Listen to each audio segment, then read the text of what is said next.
In the making of the video with my cat, part one, I came across an old video of like, or not a video, but I came across an old picture of the digital paper. I took a scan of the paper that I signed with Robert for the rent of 125 Rue Saint Jacques, and it brought back memories of when I ran across this agent. They were I was having trouble online with the well, naturally I was asking questions, and I was doing the same thing with this agent here. His name was oh man, trying to remember. Geez, that's a long time back. Hate to waste a video trying to remember that. At hotmail. Craig.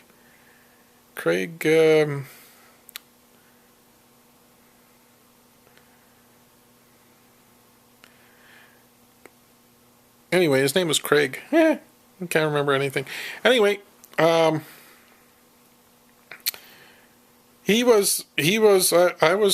wanted to get into writing, and there's no motivation to pick on anybody. But I was talking about some things about different areas and stuff, and he kept correcting me on stuff that was wrong. I knew he was wrong, so I challenged him.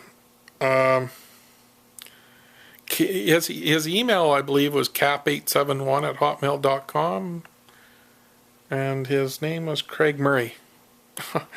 There it comes. And I was in the writing group, and apparently back in the days, I a little bit more feistier than I am now. And I really took after this guy because, you know, I can't stand it when people lie and blatantly know it. So I straightened him out on a few details, and of course he came at me with a bunch of stalkers. Well, I've never seen stalkers before. And so I'm thinking, wow, what's this? You know, I'm just going to write articles. So I started writing articles defending my material. And of course, things got heated up pretty bad with the Intel people, CSIS, and they came after me. And one day I was living at Camrose at the time. I was in an apartment, and all of a sudden the lobby of the vandalized, and they have to have cameras everywhere in my building. And I'm just like, what's going on? Anyway, I got to meet the guy installing the cameras, and he said, come work for him. I go, ooh, James Bond stuff? Oh, all right, okay. So I did. And all of a sudden another guy shows up and says, you can't trust that guy, and you're going to be in trouble with that Craig Murray because he's some kind of spy and all this stuff. And this happened. And I ended up going down east. Ended up going on one heck of a trip in Spyland, and it was a heck of an eye-opener. A lot of things I didn't realize with politics of Canada has to be fixed. But I ended up down in Ottawa. So did my cousin. She ended up, her jaw broke and stuff. Oh, that's another story. We'll talk about that later. Anyway, this is more about Robert Tomset, and yeah, I'll stick with Robert Tomset, 6 of the story. So I ended up in Ottawa in, what was that town just off of Ottawa? Anyway, can't remember the town, but I was with a individual that just got out of jail. His name was Tom Lees, and I'm trying to skip parts of the story because I'm trying to make it quick because I only got 10 minutes left. So let's just say I was introduced to this guy, Tom Lees, just got out of jail, and Tom Lees was having trouble with Child Protection Services, and they were pulling some crap that couldn't make it through the courts, so they targeted Tom Lees, and they're playing me to get involved with his death and all kinds of stuff. And anyway, to the point that they were trying to train me to help them with the problems they were having with some of their agencies. In other words, if your agency's having problems, they can just bring an outsider in and get rid of the problem by getting rid of the person. And that's some of the stuff that Robert Tomset was doing with a guy by the name of, he had a kind of an English, Northern Irish, kind of a half and half kind of accent. I think it was called Northern Ireland or something. He was weird sounding guy. And his name was Randy Sato. He called himself Randy Sato. And he was told by me, by Robert, that he was a black belt of a very high degree. And he actually protected the agent. So, what else was there? Okay, so I met Hull, Quebec. I met Robert in Hull, Quebec, in 125 Rue Saint Jacques, and there was a place where they there was right beside 125 Rue Saint Jacques was some kind of a place where people meet, like anonymous, or what do you call it, Drinkers Anonymous or something like that. Crackheads getting off drugs, whatever. And then across that street was the Russian lady, who was a ballet dancer, and she was the boss of Robert. What it looked like, she was fairly bossy. Kind of a deep accent, and she was pretty mean, nasty sounding. Anyway, Robert, one day, after I went through the mill with these guys, and they were putting me through everything, one day she just said, "Is the package ready? Can I take it back to Russia for training?" And Robert says, "Yeah." He says, "This is all I can do here." And after I heard that, I kind of bolted. I thought, no, this is involved in Russia. I'm not training in no Russia. And I'm not going to become no communist, because my dad taught me what communism is. And it may have been kind of a naive version of it, but what he taught me enough that they're a bunch of jerk-offs, and I didn't want to get fully taken over. So I didn't, this package bolted. And I went home. And when I came home to the farm, okay, they phoned the farm a couple of times. They trying to get me to come back. The landlord come back, said there's problems with the paperwork, and of course that's the paper I brought back to show Dad that I signed a lease and paid for it. And I said they're just playing you, because there's a bit more going on. He didn't believe me at the time, because it was too overwhelming, until my brother Kelly, I shouldn't mention names, but I'll edit that out. My brother had an insurance salesman come over. He was a fat Russian, and he started talking weird, and then it all made sense to the family that crap was real, that they were trying to recruit me, and of course I refused. But Robert was connected to CSIS, and because when he was putting me through training and stuff, there was times when RCMP cars blocked the road off, so the cops were helping him. So yeah, and we also got access to a CSIS bunker.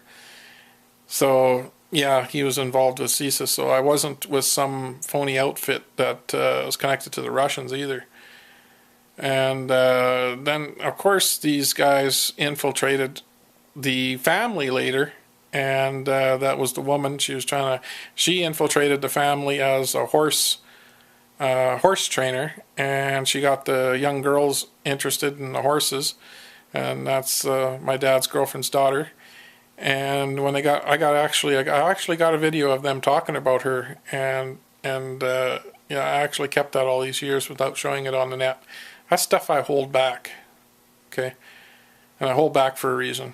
Okay, but anyway,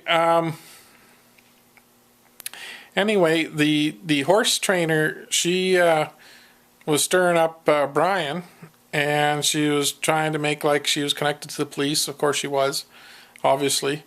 And, through Freemasonry, through do favors through the bureaucracy, she could manipulate, and I think they were trying to just get Brian all upset so that he would take out the whole family. And we stopped it by exposing it on YouTube. And the funny part is if you guys don't believe me, and if there's real investigators out there investigating everything, why don't you go look at the Camrose Mall? And there was a guy by the name of Russell who I have video of. That's the one Brian was going to kill because Russell betrayed him, and there was a whole mess there that I put on YouTube, which was very destructive to their plans. But why don't you guys go check out Russell and what he did to the mall in Camrose, Alberta, and then you can understand. And one of the reasons they did that was they were training Russell to shadow me, and of course shadow my past. And I worked as a security guard for the mall. Of course, uneventful.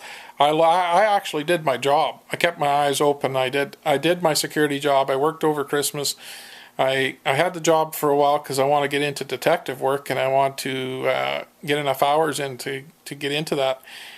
And that was actually before I ended up getting into that big adventure with Robert and the spies and all that. So it kind of escalated from there, from a little bit to over my head, just a tad. And at the time, I'm going to say, but anyway, maybe not. Maybe it was still over my, I don't know. Anyway,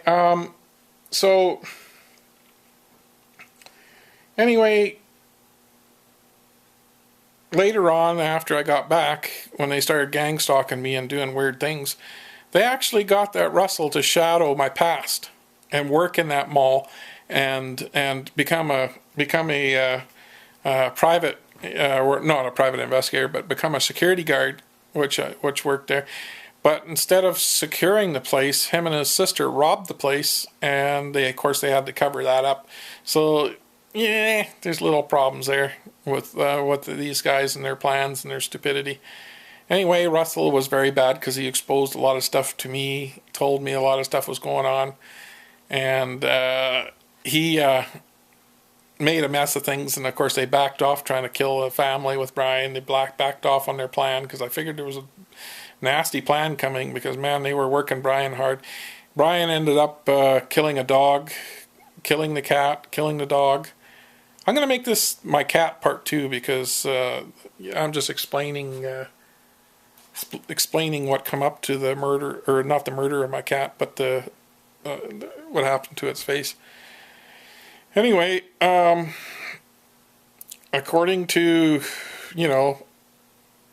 Brian's out either blasting shells or blasting, I figure he's got his sawed-off shotgun, he's showing off, and he shot the cat at a distance, and a pellet went and took his face off. Or I don't know, like I wasn't there, but I'm guessing he did it with that sawed-off shotgun. And Brian's been a menace, stealing stuff, of course, and doing all kinds of stuff at the farm that they think they can get away with because the cops are watching. So Brian gave my dad a black eye, did all kinds of things, and then I ended up down there watching the farm, watching everything, videotaping and doing my thing, because my dad believed me that that what happened to me, and of course reinforced by all the assholes that come around. And then he figured, okay, if you know what you're doing, I want you to, so then he got that video of, but I took it one more step because they weren't brave enough, and I put all that on YouTube. And after I did that, I got a reaction from Brian, and he went and sulked, did the whole stalking, and everything stopped. All the you're gonna die, all the death threats, everything, it just all of a sudden stopped because it was exposed. So that's what happened, and they were trying to silence me. And I got spy training, but I didn't get the Russian version, and I'm glad. And I bet you a lot of other people are glad too. And I work for the people, and I created the Tesla Brotherhood. So that's it in a nutshell. Any details people want me to answer, I will.